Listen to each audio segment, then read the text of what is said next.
Welcome to కీటాక్స్. మీరు ఏమనుకున్నా పర్వాలా, నా గురించి ఎలా మాట్లాడుకున్నా ఫరక్ పడదు. నేను మాత్రం చెప్పాలనుకున్నది చెప్పే తీరుతా, పబ్లిసిటీ ఇచ్చుకునే తీరుతా అన్నట్టుగా ఉండే చంద్రబాబు మరోసారి తనదైన ట్రేడ్ మార్క్ చూపించారు. మీ ఆరోగ్యాన్ని కాపాడడానికి సంజీవని తీసుకొస్తున్నా. చూసారుగా, సంజీవని తీసుకొస్తా, ప్రతి ఒక్కళ్ళని 100 ఏళ్లకు పైగా బతికిస్తా అని చంద్రబాబు చేసిన ప్రకటన చూసిన తర్వాత చాలా మంది ఆశ్చర్యపోతూ ఉన్నారు. సోషల్ మీడియాలోనేమో దీని గురించి విచిత్రమైన ట్రోల్స్ అన్ని నడుస్తూ ఉన్నాయి. కానీ అసలు మ్యాటర్ ఏంటి, ఇలాంటి ప్రకటన చేసి చంద్రబాబు ఏం చెప్పదలుచుకున్నారు అనేది చూస్తే గనక మనకి చాలా విషయాలు తెలుస్తాయి. ఎందుకంటే ఈ ప్రకటన ముందు ఏపీ రాజకీయాల్లో పెను కలకలం సృష్టించే విషయానికి స్టార్టింగ్ పాయింటా అని అనిపిస్తూ ఉంది. అదేంటో డీటెయిల్ గా చూద్దాం. This is your కీటాక్స్.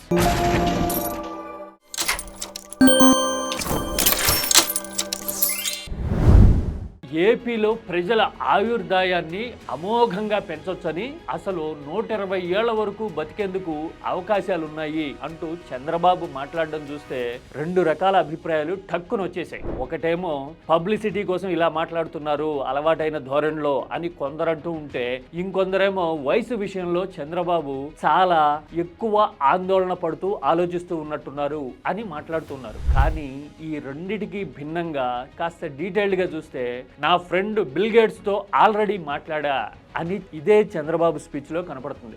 Yes, Bill Gate foundation తో వర్కౌట్ చేస్తున్నా. There lies the important point. అదేంటి అంటే, బిల్ గేట్స్ తన మిత్రుడని ఏపీకి సహాయం చేస్తారు అని చంద్రబాబు అధికారంలో ఉన్న ప్రతిసారి చెప్పడము, 2019కి ముందు కూడా వైజాగ్ ప్రత్యేకంగా ఆహ్వానించడం చూసాం. కానీ బిల్ గేట్స్ కానీ మైక్రోసాఫ్ట్ కానీ ఏపీలో ఆ టెన్యూర్లో 14-19 మధ్య పైసా కూడా పెట్టుబడి పెట్టినట్టు కానీ సాయం చేసినట్టు కానీ మనకు కనపడదు. కానీ మళ్ళీ ఇప్పుడు బిల్ గేట్స్ ప్రస్తావన తీసుకురావడము ఒక సంకేతం కనబడుతోంది.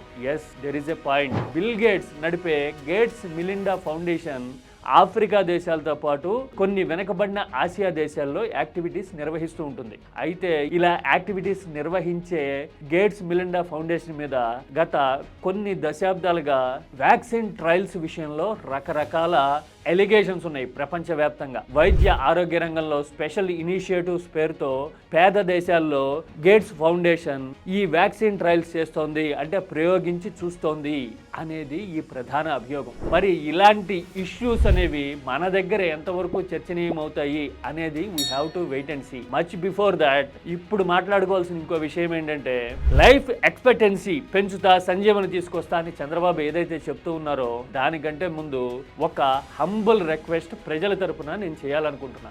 ఏంటంటే, సార్, లైఫ్ ఎక్స్పెక్టెన్సీ పెంచడం అనేది ఒక అమోఘమైన నిర్ణయం, అద్భుతం సార్, మీకు తిరుగులేదు. కానీ దానికంటే ముందు మీరు ఆరోగ్యశ్రీ విషయంలో బడ్జెట్ కేటాయింపులు పేపర్ల మీద కాకుండా ఫిజికల్గా చెయ్యాలి అని, నిజంగా కేటాయింపులు జరిగి పేదలకి ఆరోగ్య సహాయం అందాలి అని ఏపీ తరఫున నేను కోరుకుంటున్నా.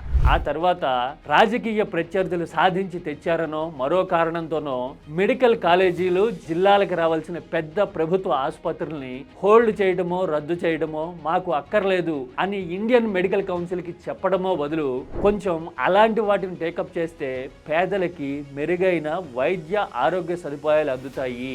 వాటితో పాటు ఇక మన శక్తి సామర్థ్యాల్ని కాస్త ప్రభావవంతంగా వాడి కొన్ని లాంగ్ టర్మ్ డెవలప్మెంట్ గోల్స్ మీద కూడా దృష్టి పెట్టేందుకు స్కోప్ ఉందేమో కొంచెం చూడండి సార్. అవి ఏంటి అంటే, 1, పోలవరాన్ని with in the stipulated time ఈ టెన్యూర్లో అయినా మనం పూర్తి చేస్తే గనక మన ఎకానమీ లైఫ్ ఎక్స్పెక్టెన్సీని మనం పెంచినట్టు సార్, రాష్ట్ర ఆర్థిక వ్యవస్థని మనం రిజనవేట్ చేసినట్టు సార్. అలాగే ప్రైవేటైజ్ అయిపోతూ ఉన్న విశాఖ ఉక్కుని గనక మన శక్తి సామర్థ్యాలతో ఆపి ప్రభుత్వ రంగంలోనే ఉంచగలిగితే గనక అది ఏపీ ప్రైడ్కి, ఏపీ ఎకానమీకి, ఏపీ సెంటిమెంట్కి మీరు చేసిన అతి పెద్ద మేలవుతుంది sir. Much before getting that Sanjeevani from your friend Bill Gates, కొంచెం ఇలాంటి విషయాల మీద కూడా దృష్టి పెట్టండి సార్.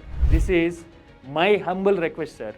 ఆ తర్వాత last but not the least, life expectancy ఆయుర్దాయం విషయంలో ఇండియా ఇప్పుడు ప్రపంచ స్థాయి స్టాండర్డ్సే మెయింటైన్ చేస్తూ ఉంది. ఇండియాలో లైఫ్ ఎక్స్పెక్టెన్సీ 72 ఇయర్స్ పైగా ఉంది. అంటే సగటు ఆయుర్దాయం 72 ఏళ్ళకి పైగా ఉంటే ప్రపంచవ్యాప్తంగా ఇలాంటి స్టాండర్డ్ అరౌండ్ 73 ఇయర్స్ ఉంది. అందుకోసమని మనం ఆయుర్దాయాన్ని పెంచడం మీద తపన పడే కంటే కూడా ఆర్థికంగా రాష్ట్ర ప్రయోజనాల విషయంలో మెరుగ్గా దృష్టి సారిస్తే, వైద్య ఆరోగ్య రంగాన్ని రిజనవేట్ చేయగలిగితే అది మనం చేసే అతి పెద్ద మేలవుతుంది ఏపీకి. అవునా కాదా?